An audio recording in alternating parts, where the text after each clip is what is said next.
Oscuros muros clavados miran árboles informes. En máscara de plata el genio del mal observa.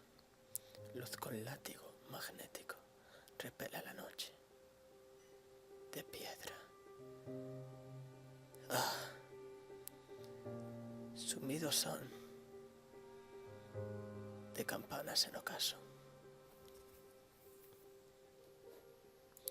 Puta que alumbra entre helados temblores a un niño muerto.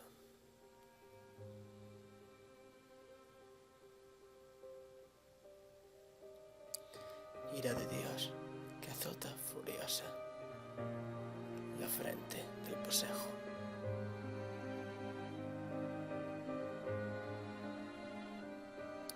Púrpura peste,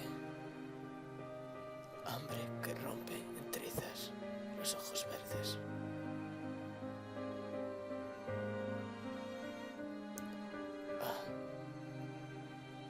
La horrorosa risa del oro,